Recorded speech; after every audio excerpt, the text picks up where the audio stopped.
Listo, estamos. Entonces, este es el Una pregunta, notebook. ¿to- ¿Sí?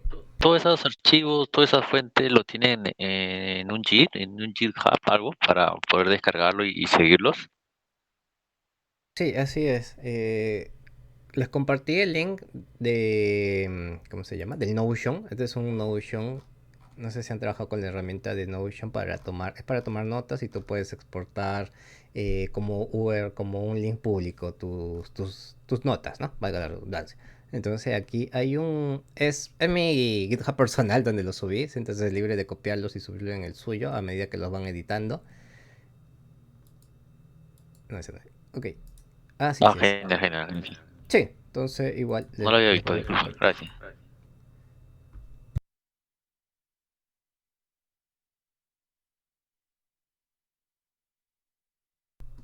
Listo, ya está, compartido. Nada, seguimos con el 3.3, partitioning. Ejecutamos nuestro environment, preparamos nuestro environment. Ya se encuentra tachado nuestro cluster. Ya estamos en la versión de Spark 3.1.1. Y pensar que hace poco estábamos en la 3.01.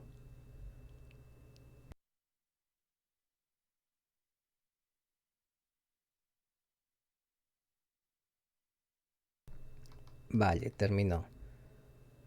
Ok, vamos a obtener las particiones y el número de cores. Entonces, ¿qué nos dice acá la documentación? Estos notebooks ya vienen documentaditos, más o menos con su explicación. Entonces nos dice que usemos un RDD, un método de RDD para obtener el número de particiones del data frame. Usamos la variable spark read Parquet para leer nuestro event path, y es uno conocido que hemos venido trabajando. Y le vamos a leer las particiones según lo que nos dice, ¿no? Entonces de este data frame con la función de RDD vamos a obtener el número de particiones.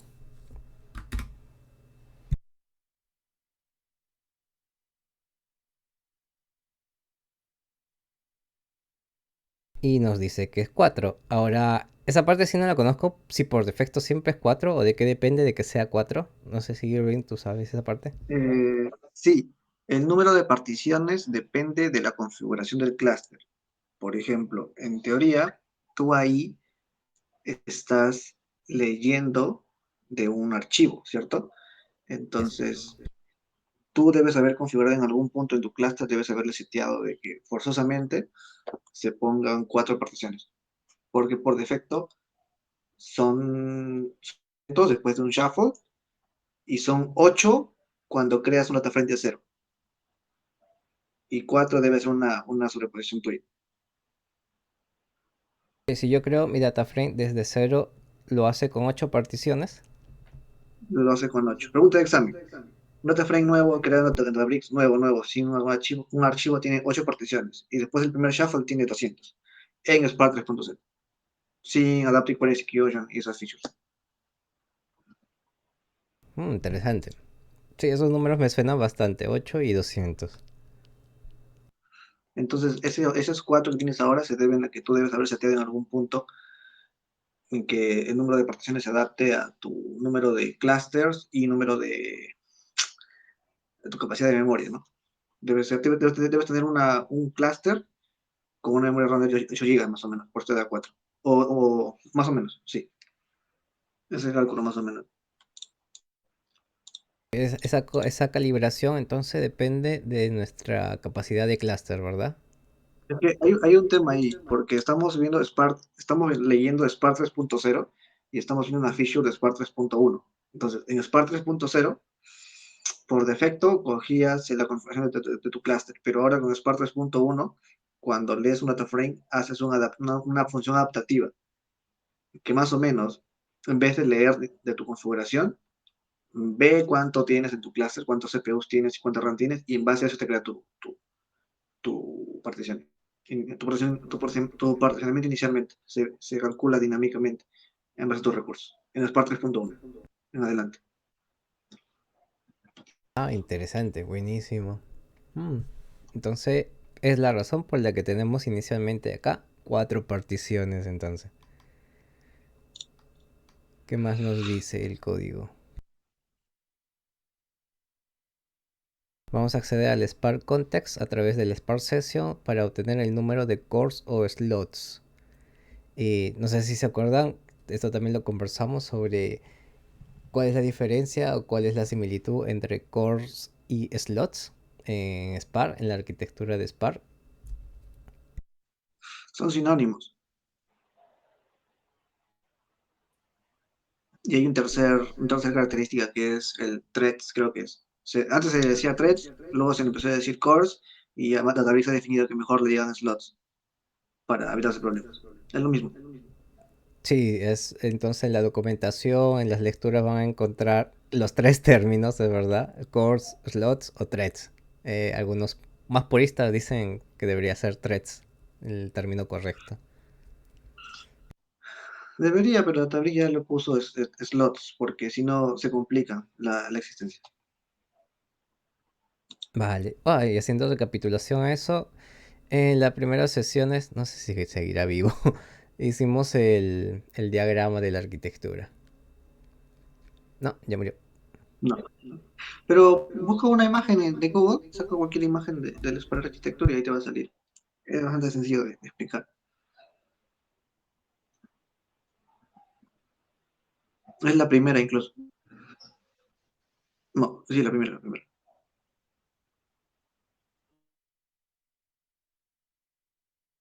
Sí, no sé si se ve también. ¿No lo puedes maximizar esa imagen? Ok. No, ese es... No, este es, Ese. tenemos el worker node, los executor y las tasks. No, acá no se ve Sí, pero los slots. el slot entra en el task.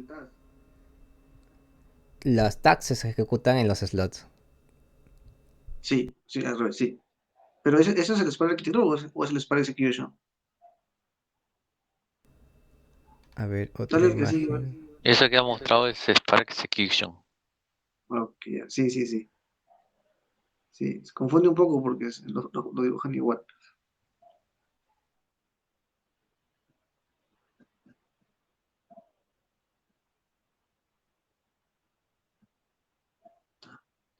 Creo que la que está arriba, nada más. No, no.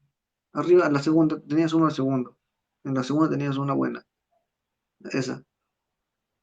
No, creo que es la misma. Sí, es la misma dibujada de otra forma. ¿Tienes O'Reilly ahí en tu cuenta? ¿Tienes sesión de O'Reilly? Sí, ¿en cuál de los libritos está bien? En el Ah, Learning Spark, ¿verdad?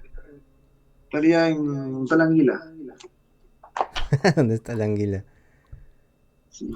A ver si está. Creo que están buscando la foto que estoy pasando ahorita. No veo el chat. ¿Esa? ¿No el chat? Esa, Mm, sí. ¿Cómo la tienes, amigo? sí, esa. Revisé estaba en las fotos del mismo grupo.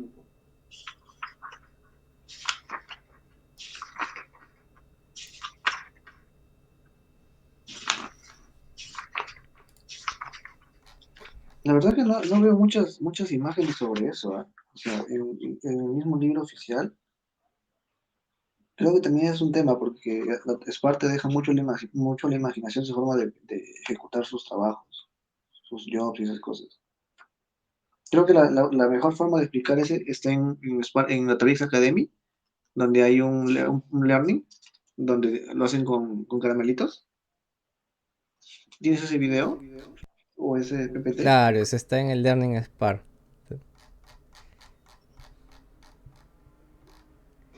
Pero acá está, ya la ¿Podrías hacer subí. otro? Ok.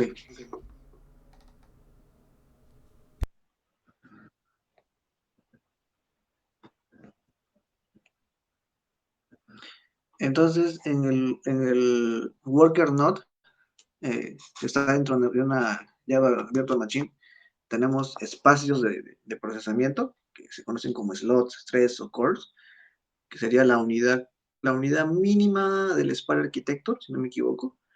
que son prácticamente espacios físicos de recursos, donde las tareas del Spark Job van a ser ejecutadas.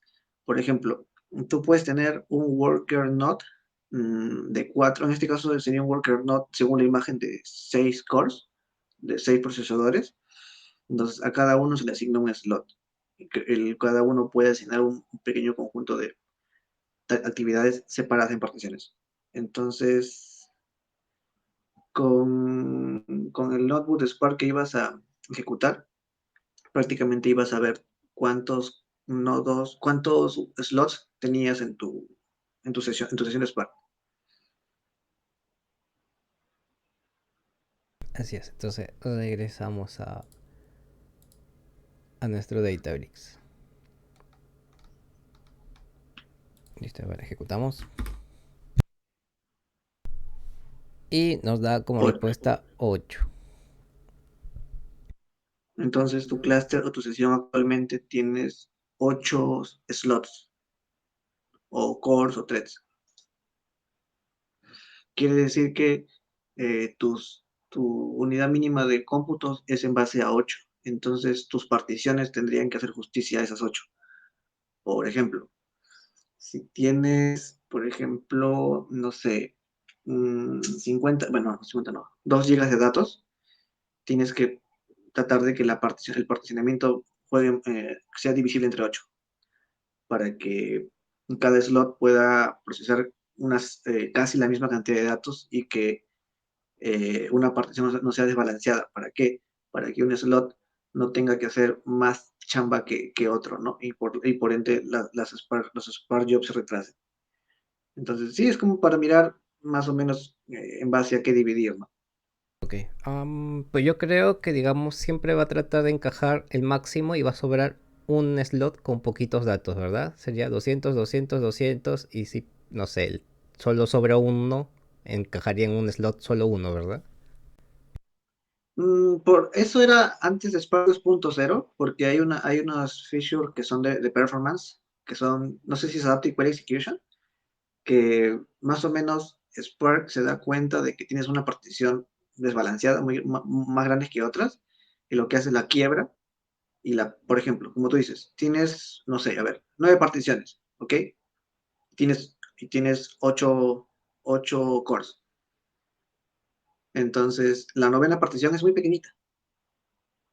Entonces, Spark es capaz de esa novena partición partirla en 8 pedacitos y mandar ese pedacito a cada partición previamente creada, ¿no? Entonces, te fuerza que tengas 8. Pero sí podría hacer eso. Podría jugar podría leer su configuración, podría leer las particiones y podría forzar a que encaje de manera más dinámica. Dynamic Allocation es lo que se llama esa feature. Creo que está un poquito más abajo. A ver, seguimos entonces. Entonces hasta acá obtenemos el número de cores o slots con nuestro Spark Context Default Parallelism. Y venimos. Repartition Data Frame. Repartition.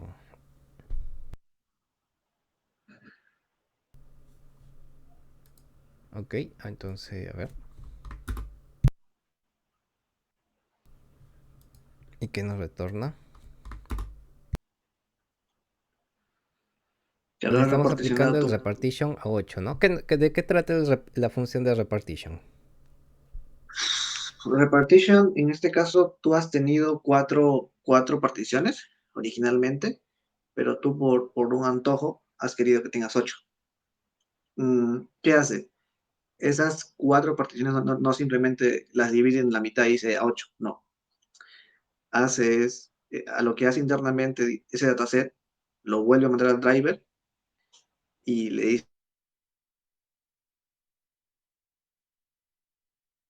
y se vuelve a dividir entre 8. No exactamente 4 entre 2, o sea, los 4 tenías exactamente la mitad y divídelos, no. Eso haría Codeice. La repartition es una tarea muy, muy pesada, porque si todos esos datos los vuelve a unir y en base a cualquier otro criterio random los vuelve a particionar. ¿Para qué se usa repartition? No se debería usar, no se debería usar para repartition, pero se usa, por ejemplo, cuando estás haciendo un Spark Job y quieres, por ejemplo, tener un solo archivo para enviar a alguien. a un compañero o por una actividad casera o algo ad hoc, algo que no sea programatizado, agarras un Spark Job y cuando le escribes le dices, esto es SV, quiero que se guarde un solo archivo y ya está. No debería hacerse en producción. Ok, ok, entonces después de aplicar mis transformaciones le aplico un repartition. Sí, Digamos, mis transformaciones me bota los 200. Entonces voy a tener sí, muchos pedacitos, ¿verdad? sí. Y Y quiero, obtienes un solo archivo. claro, tengo un caso de uso, digamos que necesito archivos grandes, o pocos archivos. Puede ser, ¿no? Sí, de hecho, por ejemplo, si quieres solamente 5 archivos que cada uno pese 1 GB, puedes usar repartition para más o menos forzarlo así, que no es lo correcto, pero es una forma de usarlo, ¿no? Antes se usaba mucho cuando se hacían esas actividades a mano, ¿no? Como te decía, agarras un slot, pucha, tengo 16 slots, ya, pues repartition 16, ¿no? Ya está. Pero ahora todo es más dinámico, ¿no? Sí, creo que me tocó una vez en mi primera experiencia y única con Spark, me botaba archivos de muy pequeños y muchos. Entonces esos tenía que mandarlos por, digamos, por un Kafka, pero eran muchos como que se encolaban. Luego cambiando, creo que este repartition se hacían, no sé, 3 4 archivos, pero era el caso inverso, eran muy pesados. Igual, el Kafka se tomaba mucho tiempo en enviarlos y que venga la respuesta. Entonces creo que por ahí son los casos de uso. No sé qué otros casos de uso les dan. Sí, ahí has hablado de algo que Spark siempre comenta. Tienes el problema de archivos muy grandes y archivos muy pequeños. ¿Qué pasa cuando tienes archivos muy pequeños? Por ejemplo, 200 archivos y cada uno pese 20 KB, no, exagerando. Entonces, la actividad que lo va a leer o que lo va a escribir tiene que ir, cada el clúster tiene que, por ejemplo, tienes 8 slots, ¿no? Cada slot tiene que decir, mira, son 200, ¿cómo hacemos? Ya pues cada uno agarra 30 particiones, ya. Pero tiene que entrar de una por una, ver si existen, abrirlas, cerrarlas. Entonces hace mucha actividad de ir a buscar los archivos, ¿no? Entonces se demora más. Y si el archivo es muy grande, ¿qué va a hacer? Ok, yo tengo 8 particiones, 8 cores y tengo una partición de 2 gigas. Entonces mi clúster va a querer ese archivo. Lamentablemente no se puede paralelizar porque eso es una partición. Entonces todo ese trabajo lo va a recibir un solo ejecutor. Y cuando va a ser una actividad de repartición, todo ese trabajo lo va a recibir al final el driver. Entonces, por ahí tienes un head of memory, creo que se dice. Entonces, ambos escenarios son malos, ni muy grande ni muy chiquito. Por eso Database te recomienda, creo que es de, no me acuerdo solamente, menor de 2 gigas y menor a 500 megas por recomendación. Interesante, muy buen dato, no sabía eso. Claro, pues tiene todo el sentido. Vale, entonces acá le forzamos a que sea 8 con el repartition. Lo chequeamos con la función del RDD get num partitions. 8 exactamente, a la fuerza. Entonces viene el famoso coalesce. ¿Cuándo se usa un coalesce? Cuando se usa un coalesce, cuando no quieres ser cuando no quieres que tu Spark Job sea muy costoso. Porque, ¿qué pasa? Si tú tienes 4 particiones y quieres tener 8, repartition las une todas y la vuelve a reparticionar como sea mejor. O sea, ¿qué hace? Repartition coge los datos, las 4 particiones, las vuelve una y escribe 8 particiones correctas, lo más uniformes posibles. Coalesce no es tan costoso y si tienes 4 particiones y quieres 8, él simplemente va a decir, ya, ustedes dos únanse, ustedes dos formen una y los manda así como está. No recrea todo el trabajo, simplemente lo que tiene, trata de forzarlo para tener un resultado más rápido. Vale, y el número que le ponga como parámetro, ¿cómo influye? Digamos, le voy a mandar un 8. En el caso de que se pueda, va a tratar de juntar y en caso forzoso va a tener que hacer un repartition al final de cuentas. Pero cuando puede, no me acuerdo cuáles son las condiciones, pero cuando puede solamente o quiebra una partición en dos, o une dos para formar una. No me acuerdo, pero antes se entendía de que solamente se podían hacer coalesce hacia un número mayor, si no me equivoco, pero puedes probar a hacer la prueba de escribir una partición que tenga 8, mandarlo a 16 y luego mandarlo a 2 para ver si realmente coalesce puede Yo hacer eso. creo que, creo que ahí era al contrario, el Coalen solo te permite particiones hacia abajo, pero no aumentar el número actual. Si ya Mira, quieres solo un hacia arriba, le aplicas un repartition. 4 me Por sigue eso, por eso, saliendo. por eso sería bueno usar el coalesce para ver realmente qué hace con esa nueva versión de Databricks. Porque no me acuerdo con este cambio de versiones. 4. Y si le pongo Entonces no 20. puede hacia arriba. Hacia arriba no se puede y dejar la normalita, la que está. Hacia abajo sí te la va a hacer. Pero claro, es menos demandante como tú dices. No puede hacia arriba, al Ah, revés. sí, Entonces, no mira. puede hacia arriba, pero puede hacia abajo. No puedes hacer. Sí, ¿Y qué hace hacia abajo? Las partes las bajo su juntas. criterio, ¿no? No, yo veo que las juntas, mira. Sí, sí, tengo entendido que es un proceso más sencillo y por eso mismo está limitado a lo que tú dices de que no colecta todo y bota otra vez ya hacia arriba las que uno quiera. Como él no hace eso, pues no puede ir hacia arriba justamente para evitar esa carga Pero, de pero transferencia de había, datos. había una excepción en la que puedes hacer eso. Había una excepción de que el colegio podía funcionar hacia arriba. No me acuerdo cuál es. Yo sí, yo no la conozco. La verdad. Y eso también es pregunta de examen, ¿ah? Es pregunta de examen, ¿no? Si tengo 8 particiones y quiero 16, ¿qué debo usar? ¿Collage o repartition? Entonces creo que ya vamos a responder esa pregunta, ¿no? Hacia abajo las dos, y cuál es más cara que otra, y hacia arriba cuál, ¿no? Y ya está. 2 puntos más en el examen. Listo, las fijas. Vale, entonces. Bueno, y es lo que pregunta, ¿no? No hay más parámetros.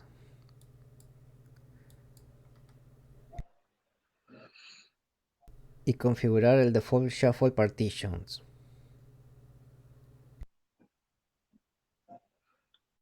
Pues usamos Si no nuestro me parconf.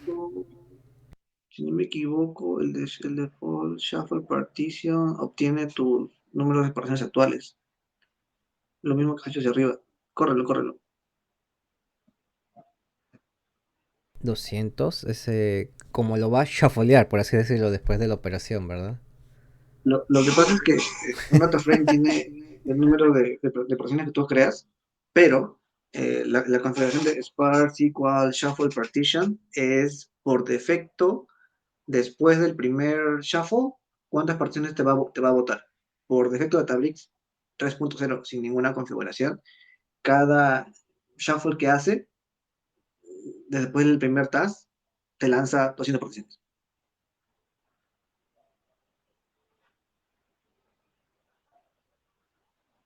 Por eso tú tienes que editar eso a mano. Decir, no, por favor, no me lances 200, lánzame 8. Es lo que vas a hacer abajo. Ok, acá le vamos a forzar a que sea 8. Y arriba lo vuelves a correr y te voy a decir, mira, ¿sabes qué? Tú has editado el 8. set del shuffle partition y ahora, a partir de ahora, después de cualquier shuffle, voy a lanzar 8. Pregunta, ¿cómo decido este número? No, tú lo pones a mano. Incluso lo No, que deberías hacer ahí, ¿ah? ¿Cómo? ¿cómo sé que va 8 y no 16? No hay número correcto para configurarlo ahí, para setearlo ahí.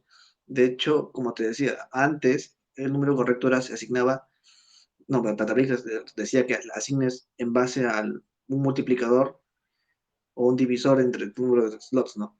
Que era la forma más sencilla de hacerlo. Pero no, ahora tienes Adaptive Query Execution y el primer shuffle ya no se hace por ciento, no se hace por un número dinámico. Lo que decía al principio. Vale, justo viene el Adaptive Query Execution. Sí, En Spark 3, AQE. Y este nos va a facilitar la... Ah, mira, tengo que hacerle un enable. sí. Bueno, lo habilitamos. True. Listo, ya está en true. Adaptive ¿Y eso es Query todo? Execution. No, ahí creo que te falta un poco el notebook. no sé, creo que de ahí tienes que, si quieres ver bien cómo funciona Adaptive Query Execution, un capítulo en Spark Academy. Sí, hay un capítulo entero de Spark Academy que te explica los tres principales características de Spark, de Dynamic, no, de Adaptive Query Execution, que es el Está Dynamic en... Place Shuffle Partition. Ahí busca, ¿cómo se llama eso? AQE. Escribe AQE, así está. Busca AQE. debe estar por ¿No hay? dentro, ¿verdad? No me acuerdo dónde está. En el programming quizás, Pero, lo más probable. pero googlea. Adaptive Query Execution Spark. ¿En libros Y lo la has visto figurita que por está. casualidad? Es que es el 3, ¿verdad? Sí, eso está. A ver, Nos lanzamos, no a sé si ver. Optimization.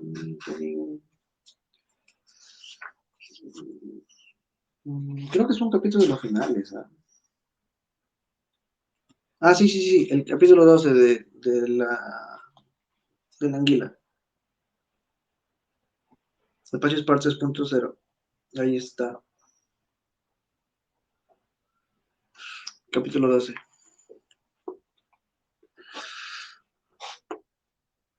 Ya está el Dynamic Partition Pro Running. Tenemos lectura para la noche. No, sí, el Dynamic Partition Prodding prácticamente te dice de que antes tú, por ejemplo, tenías dos archivos, FAC y dimensión tiempo.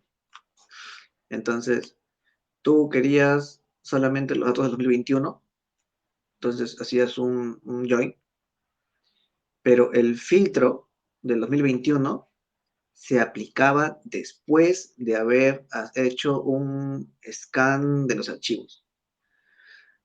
Por lo que, si ambas tablas pesaban 2 GB cada uno, tenías que levantar esos 4 GB al clúster. Ahora creo que es Nami, sí, claro, esta es la fecha por tiempo incluso. Tú puedes setear un join y le das la condición del on o el weird después. Entonces, ¿qué va a hacer? Inteligentemente, primero, va a prefiltrar la dimensión de tiempo. Y si tu dimensión de tiempo pesa 2 GB, diciendo, no, mira, solamente el 2021 me compete, no sé, 200 megas.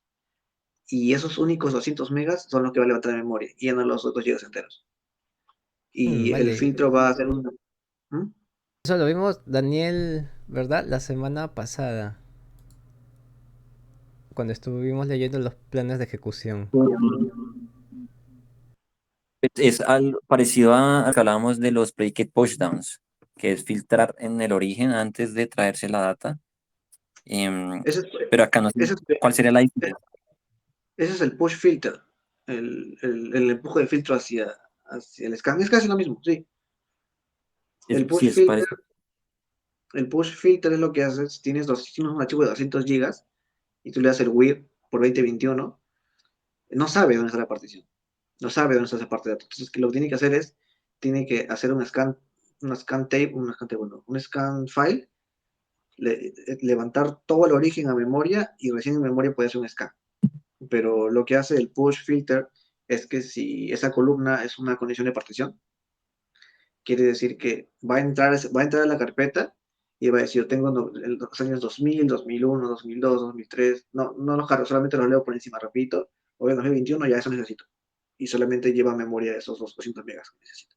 Ese es el push filter y este es prácticamente una combinación, no solamente para un weird, sino un weird extendido más una condition de join.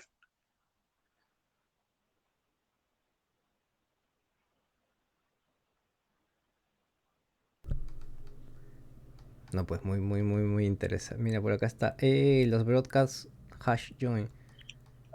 Igual que hash join. También es pregunta de examen de certificación. Quiere decir que, como le decía, ahí creo que este es el ejemplo, mira, cuando haces el file scan, en vez de levantarte las dos particiones, Así no solamente coges la partición que ya se está haciendo match, y entonces tienes menos métodos en memoria. Y lo que hace el broadcast hash join es que la tabla más pequeña, si es que puede entrar en memoria, se conoce como una variable de difusión.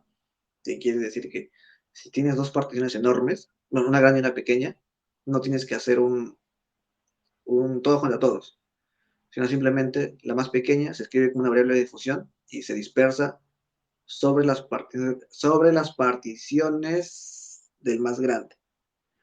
Eso te hace que muevas mucho menos datos en memoria y muevas muchos menos datos a través de red, a través de los workers internos. Ok, ok. La primera vez digamos, pues tenemos más datos duplicados, ¿no? Es porque estarían en todas las particiones. No sería duplicado, sino otra vez el escenario. Tienes fact sales, ventas contra fechas. Fact tiene pesa 2 gigas y fechas tiene 20 megas. Claro. Eh, ok, tú ya haces un join sobre las dos tablas y haces alguna suma, no sé, alguna acción. ¿Qué va a hacer? Spark va a unir las dos particiones y te va a generar una nueva, producto de la combinación de ambas, así, todos contra todos, ¿ok? Va a ser un shuffle y ese shuffle va a ser muy pesado porque va a mover, por ejemplo, si tu fact table tiene 8 particiones y tu dimension table tiene 2, va a ser que la tabla de 8 particiones, que cada partición pesará sus 500 megas, vaya por red sobre la otra partición, a ver si coincide o no. Si coincide es el match, si no, no. Y todos van a ser 8 contra 2. Por red se van a mover. Se van a intercambiar entre workers con el driver para ver si hace match. Con esto simplemente dice, una de las tablas puede entrar en una variable de difusión. Entonces, dejamos la tabla grande tal y como está y solamente hacemos que la tabla pequeña se mueva sobre la grande. Eso es broker hashing.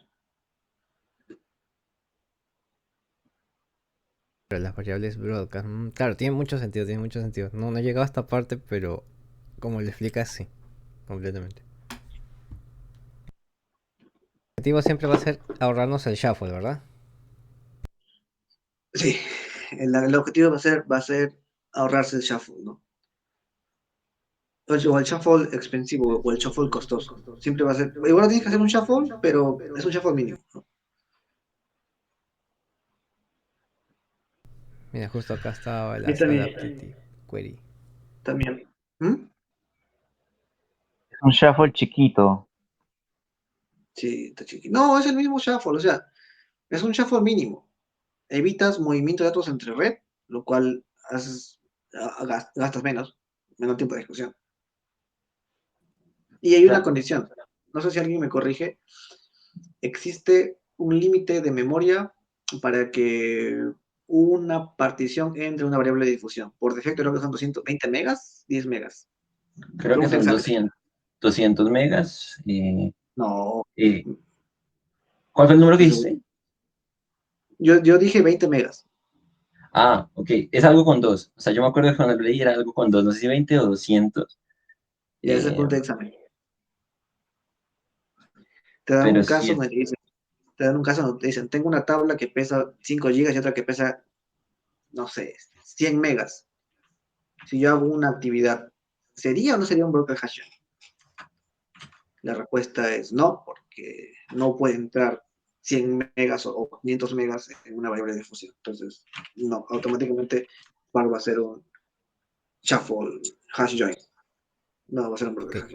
excelente tip. Ese numerito nos falta. ¿No está por acá? Bueno, el No, chat, señor. no. 10 megas, 10 megas. 10 Ajá. megas. Mm. Está chiquito. Adaptive Query Execution. Adaptive Query Execution es una de las features que tiene más, me quita más el sueño. Esa y los shuffles y el broker hash join. Entender es bien complicado. Entonces, Adaptive Query Execution, ¿qué es? ¿Saben sobre Catalyst? Ya lo estuvimos viendo esta sesión. Ya. Catalyst prácticamente lo que te ayuda a hacer, o el Spark Optimization, consiste en hacer un scan file, leer el archivo, tal y como está, luego hacer un proceso de resolver el plan lógico, que ya habíamos dicho que era unir los if, unir los or, hacerlo lo más lógico posible. Hace varias condiciones lógicas, no sabe cuál es la más óptima, solamente hace varias. Y luego ese plan lógico se convierte en un plan físico. ¿Qué quiere decir? Que ya encuentra la matemática necesaria para llevar ese modelo mental a algo físico, y más o menos lo hace bruto. Por ejemplo, dice, mira, esta tabla efectivamente es tipo entero, hace match con esta, lo haría de esta forma. El query sería así. Hace varios queries y más o menos dice, según las estadísticas de los archivos, este join me costaría tanto, y este tanto, y este tanto. Lleva los tres. Luego hace un plan físico. No, claro. No, perdón. Primero optimiza el plan lógico y luego genera varios planes físicos, donde esos planes físicos ya son el peso de lo que va a costar más lo que va a hacer. Tiene 5 planes físicos. Luego en la fase de planificación lo llevan al model cost, que es un costeador. Dice, a ver, ¿cuál es más eficiente? Ok, y el que sea más eficiente me lo llevo. Y sobre eso que me llevo, eso se ejecuta, eso se convierte en binario, en RDDs o en un Spark Execution, y eso es lo que lanza. ¿Qué pasa con Spark? Que podía ser que el modelo que elegí como plan de coste, como el modelo que eligió, o el resultado que eligió el modelador de costo, puede que lógicamente sea muy bueno, físicamente sea muy bueno, pero los datos, las estadísticas que le hay en mi conjunto de datos de repente son desfasados. Y el plan que realicé es muy malo, o ha sobreestimado recursos, o lo contrario. Que eso se llama subvención de memoria y un montón de cosas. ¿Qué hace Adaptive Query Execution? La primera vez que ejecutas un Spark Job, las estadísticas de ejecución las guarda. Dice, para esa tabla, lancé este query, le di 200 megas de RAM y lo hizo en tantos segundos. Le di 200 megas de RAM, pero el query solamente ocupó 50 megas. Entonces le di de más. Bloqueé recursos, le di de más. Ok, lo guardo en mi historial, en mi caché de históricos. Para la siguiente ejecución del mismo query, él hace todo el modelador de costos, como existía previamente, pero cuando lo va a ejecutar dice, ojo, oye, pero yo ya ejecuté esto hace rato. En esta vez yo no le voy a dar 200 megas para que ejecutes, te voy a dar 50, porque creo que es lo que haces anteriormente. Entonces, le da feedback al plan de ejecución en base a estadísticas que él mismo ha generado. Entonces, hace un plan de ejecución más inteligente. Y sobre eso también aplica el Dynamic Query Partition. Aplicas todas las features de performance, se meten aquí. Están aquí en el Adaptive Planning, que es un plan adaptativo. No se queda con el más alto, sino que busca opciones de cómo hacer un plan que cambie después de haber hecho físico, y lo cambia, hace una iteración una segunda vez.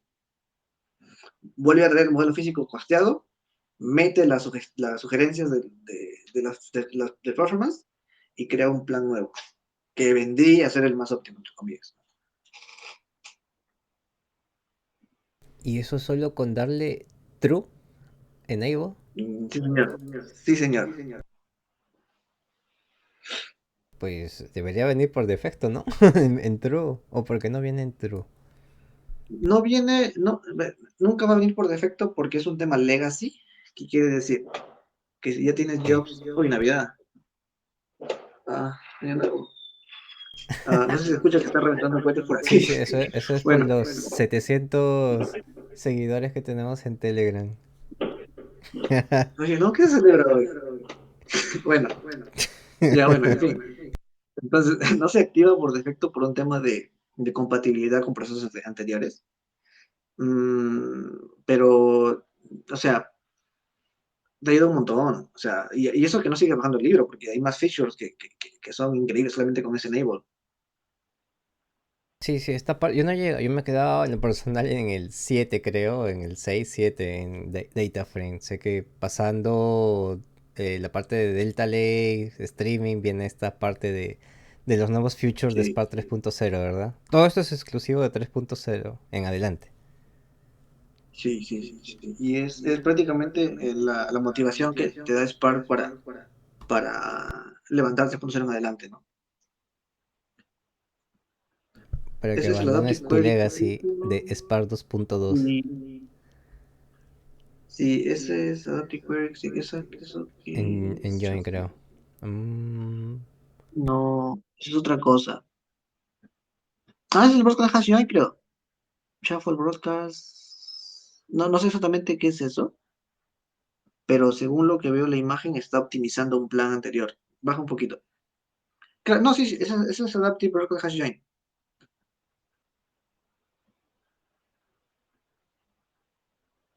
No sé si puedes Shuffle File leer un poquito. Reader, dice. ¿Ya tiene un File Reader? Sí, pero no sé exactamente a qué hace referencia.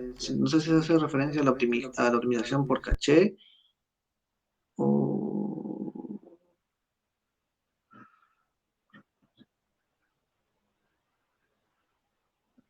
Ah, ¿Cómo prácticamente llevamos? en tiempo de ejecución puede cambiar los operadores, ¿no? Si tienes un short merge join, si se da cuenta que la tabla entra en un bloque de hash, la va a meter, ¿no? Sí, sube, creo que sí entendí. Mm, stage 1, this is for operation.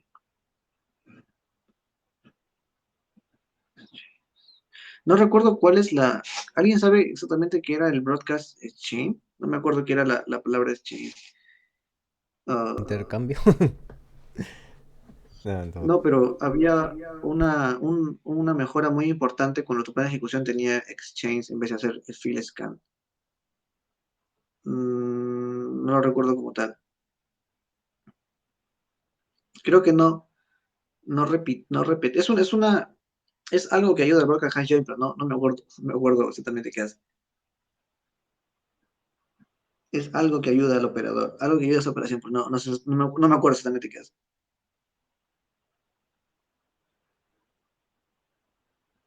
Creo que es lo que estaba explicando, ¿no? Sí, más o menos. Tampoco lo llevo a entender bien, pero sí, por ahí va el tiro. Sí, no son de sí, que hace un exchange, colecta un broadcast, las filas hijo, relaciones con work. Que es lo mismo, pero difícil. Sí, sí, me acuerdo que no ayuda mucho. No ayuda mucho. Hay que ver mucho dibujito para entender cómo funciona. Mucha imaginación, ¿no? Eso con el Join Hit, los hints. Sí, los hints, ¿no? Que puedes sugerir un método de join tú por defecto, ¿no? Supuestamente, si tú sabes o crees que es mejor que hagas un merge join o un broadcast, simplemente le escribes ahí y fuerzas a que se realice esa operación de join, ¿no? Que tampoco se debería hacer, porque lo mejor es optimizar el cluster y esas cosas que mandar hints.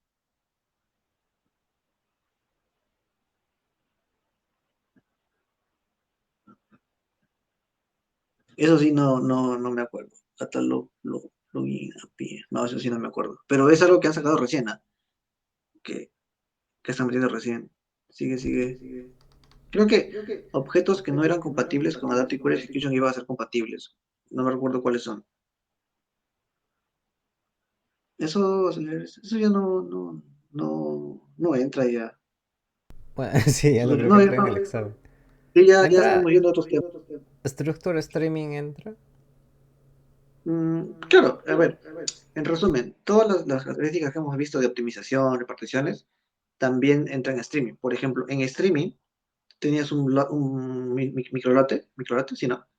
Que, que hacía un shuffle, automáticamente ese streaming salía con 200 particiones. Entonces, el Adaptive Query Execution también entra a ayudar las actividades de streaming, ¿no? También usa la misma interfaz, así que también se ve beneficiado el proceso. Pero ahí googlea, busca imágenes de Adaptive Query Execution, creo que En Google nada más salen las imágenes. Adaptive Query Execution. Lo curioso es que Adaptive Query Execution se me hace muy similar a una feature ¿Cuál? de SQL Server. Sí, Sí, sí, sí, sí, es Adaptive entiendo. Query. Por eso lo entendí. Si no, no. Eh, ok, dale la primera. Eso es. Ah, claro. Eso es lo que estaba comentando hace rato. Ese es el. ¿Cómo se pronunciaría eso? No sé cómo se... Pero, Adaptive Query Execution es New Join. Ahí David nos podría corregir con eso.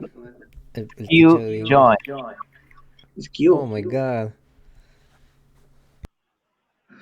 Que prácticamente quiere decir si tu tabla A, no sé, estás haciendo un group by, creo que estás haciendo un group by. Estás haciendo un group by, a la izquierda tienes las tablas originales, así desordenadas, map 1, map 2 y map 3, y haces un group by. Entonces, ¿qué pasa? Como el conjunto de datos tipo A1, A0, perdón, es muy grande con referencia a los demás. Por ejemplo, tienes A1, A0, A2, A3. A3 son, asume que A3 son dos registros, A1 son 3, A2 son 4 y A0 son 10. Entonces, si tú haces un group by, después del primer shuffle, vas a tener esas particiones. Cuando tú le vas a mandar una siguiente step, vas a tener una partición que reciba el bloque A0, que va a ser mucho más largo que los otros más pequeños. Por ende, las actividades del proceso de A1, A2, A3 van a terminar más rápido, pero van a esperar que la partición A0 termine y tiene que esperarla. Entonces, lo que hace Adaptive Query Execution en la feature SKU-Joint sabe que una tarea es mucho más grande con proporción al resto. Una partición es mucho más grande es mucho más grande la partición con referencia a sus amigos que están en la misma ejecución y la parte. Inteligentemente dice, no, ¿sabes qué? Tú eres muy grande, te vas a un subgrupo A0, A0-1, 0-1. Las hace tan pequeñas como las otras. Entonces, van a comenzar al mismo tiempo y lo más posible es que terminen casi al mismo tiempo para que no crear presiones desbalanceadas, ¿no?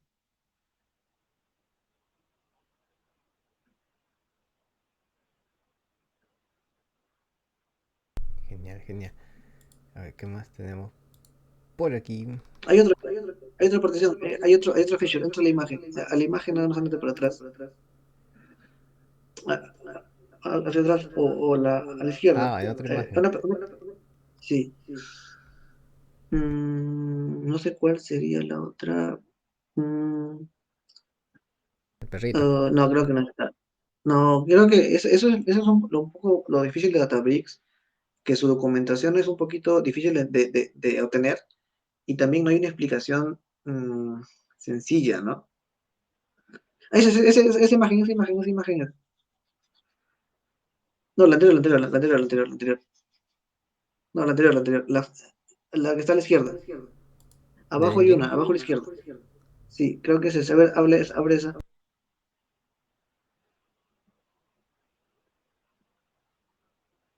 Está bien nítida. Uy, uy, sí. Ya eso es Adaptive Query Execution. Lo que hace ahí, mucha, Esto no no se ve join. nada. Ay, lo que está haciendo ahí, está haciendo ahí está, en vez de leer el archivo completo, lo está cargando en memoria y luego está expandiendo el filtro hacia las demás particiones. Esto fue No, no se expuesto ve. en el IA Summit 2020. Sí, Entonces, sí, si eso fue el boom. tenemos el video, en el video debe estar. ¡Wow! Tantas features. Sí, en ese Spark Summit fue que lanzaron oficialmente Spark 3.0, si no me equivoco, y cambió radicalmente la forma que era Spark, un cambio radical de 2.4 a 3.0. Y en este Spark Summit que ha habido recientemente ha habido mucho más cambios. Tal vez menos importantes, pero sigue haciendo muchas features de Databricks, que ya son demasiado complicadas. A ver cuál fue en la 3.0, cuál fue en la 3.1, ya es un poco complicado, ¿no? Toca ver el video. ¿Dónde está el video?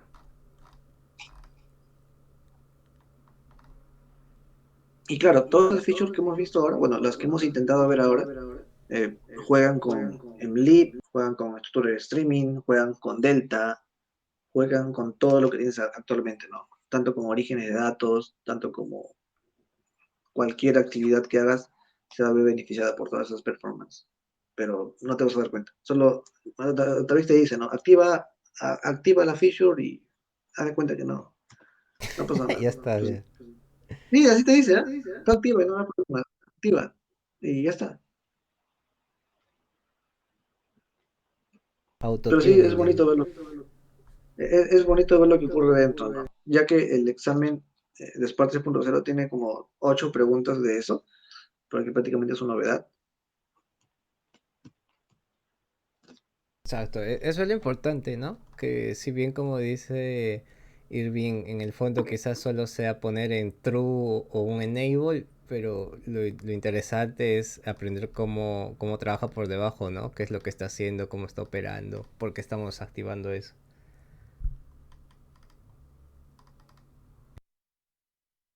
Y lo complicado es que, a ver, Spark es un motor de procesamiento masivo paralelo en memoria, por lo cual tal vez se exponga al usuario un notebook, pero dentro de Spark existen muchos conceptos de Big Data, ¿no?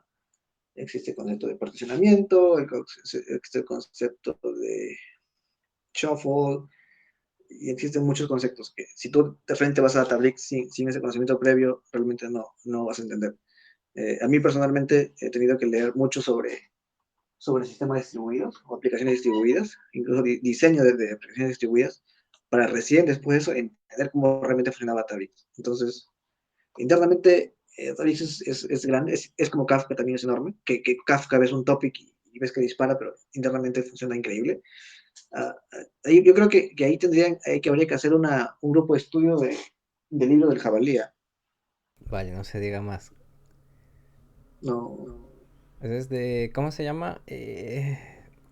Kappa, application, Kepa, no, ¿cómo se llama el autor? Kepman. sí, es Designing Data Intensive Application. Es un libro, creo que de 500 páginas.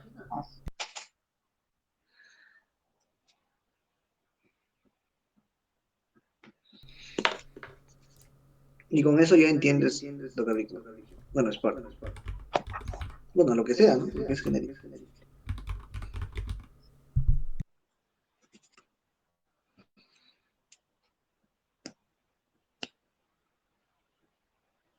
Claro, Martin Klepman. Sí, Sí, también lo he visto en charlas de Kafka explicando bastante de Kafka. sí. Ese libro es el es bestseller en todo lo que es arquitectura de datos, pero es más o menos una introducción sencilla a los fundamentos de aplicaciones distribuidas, ¿no? Es un libro bastante pesado, pero es la base para los Pues sistemas distribuidos. Con eso entiendes Kafka, Spark y lo que sea. no se diga Es más, decir, viene el grupo de estudios, Club de la Lectura. no, ese libro es bien pesado para leer. Me he demorado 3 semanas, creo, más, casi un mes.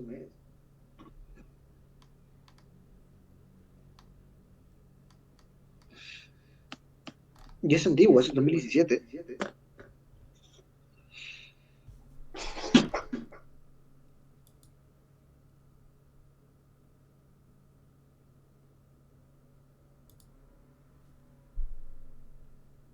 Tiene Wow. 559 páginas. No, sí, 559 páginas.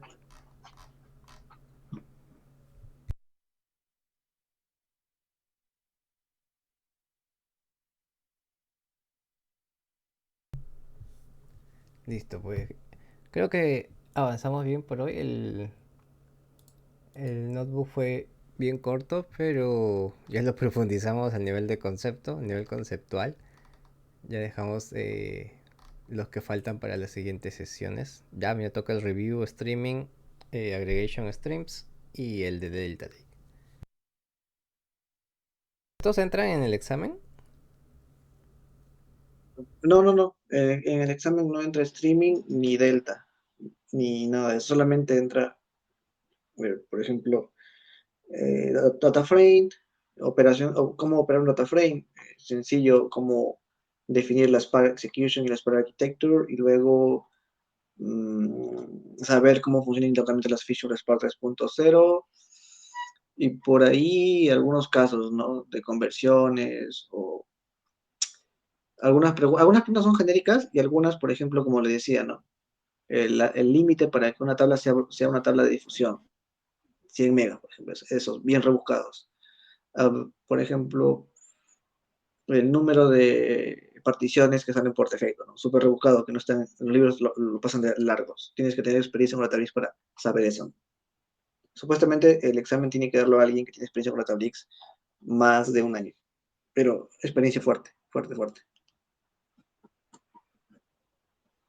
Nada, nos aventuramos. Entonces la siguiente quizás podemos resolver ejercicios o las preguntas del examen. Pues no sé O si estuviste. en el review que hayas visto. Creo que te dan un ejemplo básico, está súper básico, sí lo vi. Está vacío. Acá está. Está vacío. No, ahí está. Claro, No. sí, está vacío, es para hacer, es para un to-do.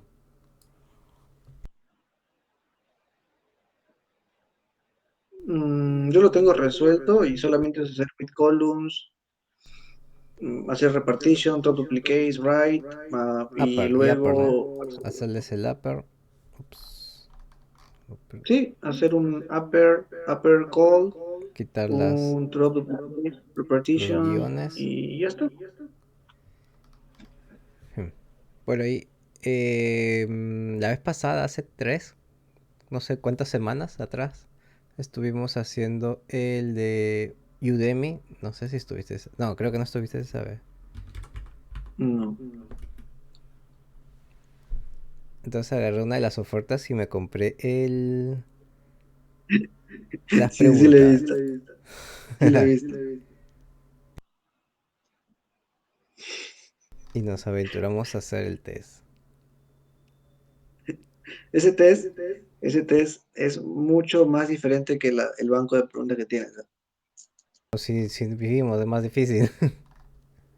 No, ese test te vendrán las aproximadamente 20% de las preguntas de ahí, o 15%, no es mucho menor que tu banco de preguntas. ¿Cuál viene más? ¿De dónde está? Tu banco de preguntas, el banco de ¿De acá? preguntas viene más. Son casi todas, sí, pero ahí lo complicado es entender el feedback de la explicación real, Este no viene con porque leer, explicación. Claro, este viene no, con pues, explicación. pero, o sea, leer la explicación no es, me ha pasado que lees la explicación de la pregunta, te dice por qué, pero ¿por qué no? O sea, un dibujito, no he visto no he visto ningún curso que te dibujes los casos reales y que te explique así con Un detalle. link a la documentación te pone todavía. Sí, sí, sí, sí. Incluso, mira, para ya hacer una buena, hay una pregunta del examen que no está ni en Learning Spark ni en la guía definitiva de Tabrix. Está en otro libro, que es una pregunta acerca del tipo de persistencia de un data frame por defecto, creo que es esa. Sí, por defecto. Cuando no le pones cachillo, no le pones persist. No sé si es a un data frame o a un RDD. Y esa pregunta es súper rebuscadísima.